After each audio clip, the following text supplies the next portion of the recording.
What behavior screams that you're in a toxic workplace?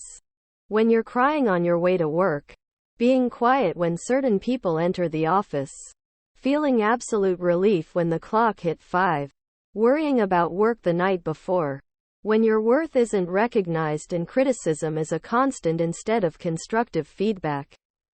When you are excited to spend your Sunday having fun or doing nothing but you start dreading from 3 p.m. to 8 p.m. on Sunday cause you know you have work the next day. Micromanagement of employees. A refusal to adapt to change. Cutting corners, especially regarding safety. To penny pinch. Sycophantic behavior. Nepotism. Okay, so I worked at this place for a week. Literally 1 week. The boss, owner was crazy. I walked into an employee crying in a closet on like day 2. Literally crying. Because the owner went on one of her deranged bitch fits. I was like peace out. Scissor. People get talked about when they are not in the room. Turnover of staff. Coworkers asking you for favors and denying every request when you ask for help. Being unpaid for days you'd normally be working THST the company decides to close. Not providing a concise chain of command. Lack of recognition or praise. A high employee turnover is a quick way to determine it's not a good place to work. Getting conflicting instructions from multiple managers who aren't talking to each other. It's like being in a fucking custody battle. In my experience, there is one thing above all else that determines just how toxic a workplace is. Turnover rate.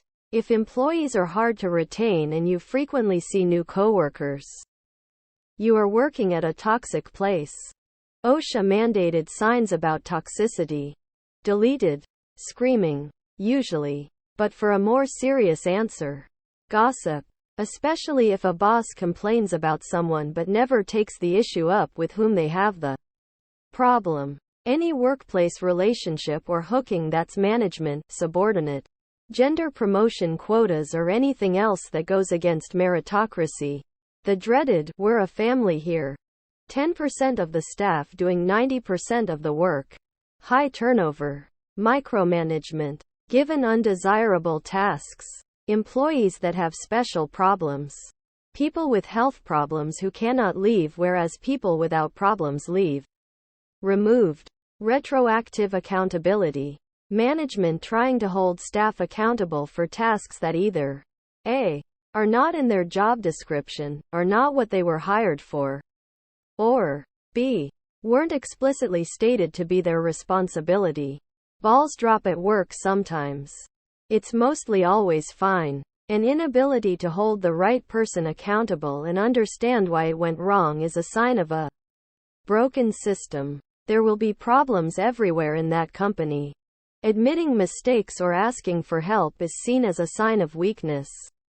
I mentioned that my workplace felt toxic and the answer from my manager was, you know where the door is, instead of listening and trying to understand why I feel this way and adjust accordingly.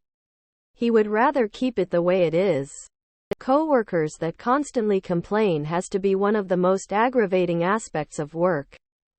Sexual harassment being completely fine, because nobody cares enough to address it. Do as I say, not as I do.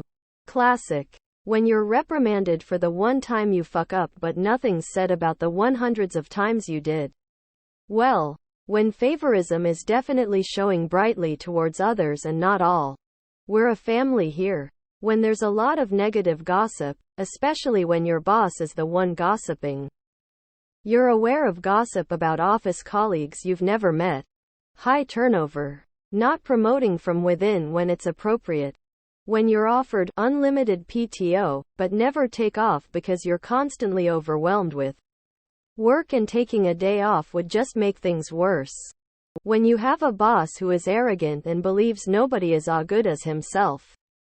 When you have to think twice before sharing your problem with the hour. Yelling at coworkers. Belittling. Embarrassing coworkers. Ignore pleasantries. Ignore that you are talking to them. Hating Mondays. Relief Fridays and long weekends. Not wanting to upskill your team. Using knowledge as power. The overuse of the word culture.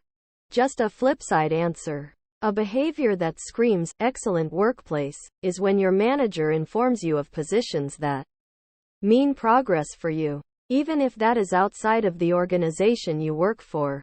Your manager doesn't come to you when you make a mistake, but tells everyone else about it.